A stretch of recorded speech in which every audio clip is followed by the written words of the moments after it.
George Norval. George, we're mighty glad to have you with us. Glad to be here. What position do you play, George?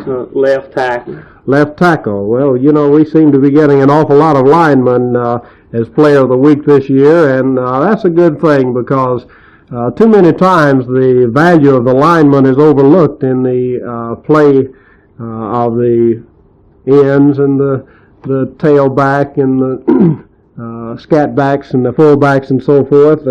The boys that score the touchdown sometimes get the credit they deserve, but sometimes we overlook the value of the tackles and the guards and the centers that are out there making those blocks.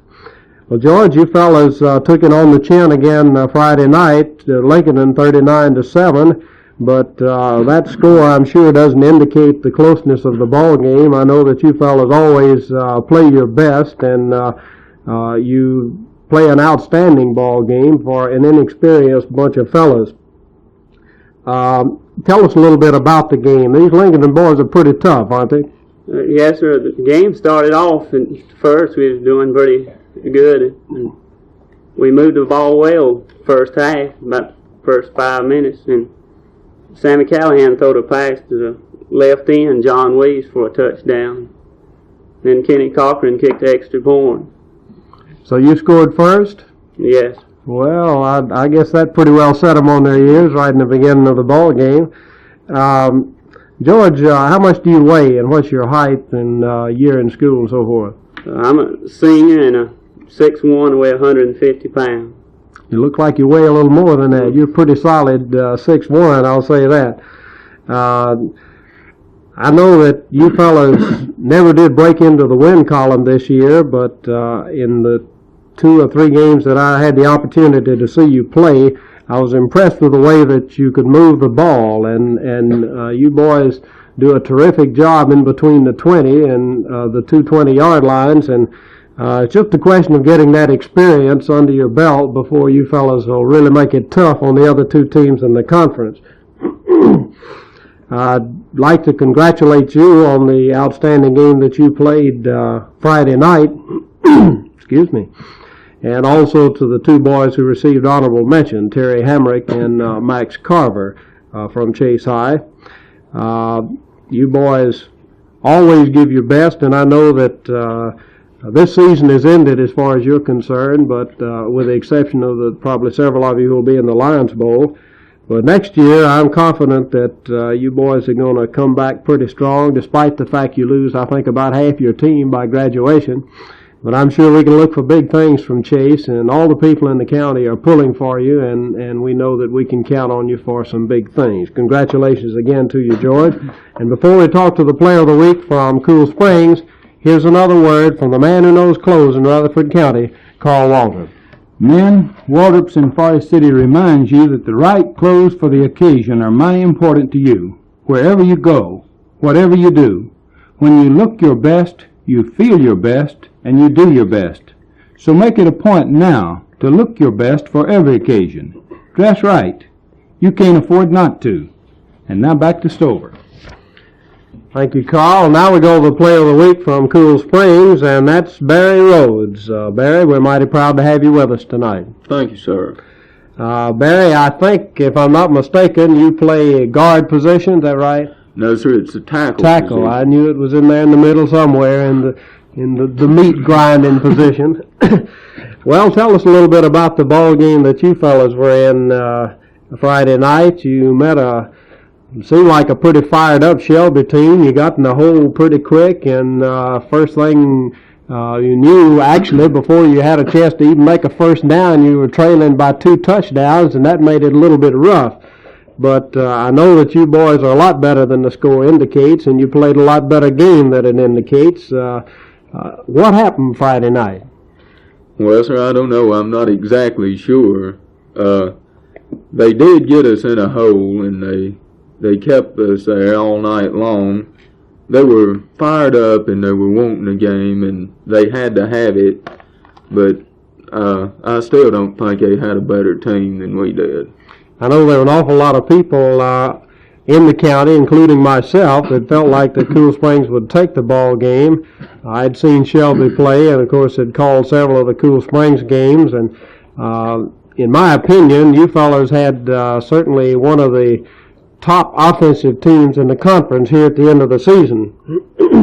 And with the exception of being a little bit short on in numbers as far as the number of players that you have, I think that you were certainly one of the top teams in the conference, particularly here at the end of the season. And I felt like that you could take Shelby, and actually, if it hadn't been for, of course, that's getting right back to the way the ball bounces. It's just as fair for one as it is the other, but golly, it seems like some teams can be all fired up for a game and be ready to play their hearts out, and first thing you know, you're 2 touchdowns behind, and whatever strategy you had is pretty well shot, and you just have to start from scratch and make up things as you go along. But you boys did a terrific job, and Barry, there are a lot of the fans out there that don't know too many of the players from Cool Springs as far as the men in the line. How about giving us a rundown on some of the boys, particularly the boys there in the line that do a bang-up job week in and week out for the team? Well, sir, I think there are a good number of boys that do a real good job, and I'd just like to start at the ends and go down, if I may. I think Barry Jones is one of the best ends playing in our conference right now. He's a real great guy, and he's real fast, and he's a good ball player. Freddie Wright's the guard. He's awfully small, but he's powerful and he's fast, and I like playing with Freddie. We have a good center that's a sophomore. That's Faye Early. I'm sure you know him. And on the other side of me used to be Floyd Yelton, but he got taken out, so he was replaced by Ronnie Brown. He's only a sophomore, but he does a great job. And of course, there's a new guy on our team, Larry Robbins. This is the first year he's played. He plays a real good game for as much as he knows, and I like playing with Larry too. And of course, you know Bill Champion very well. He's a fine football player and a real nice guy.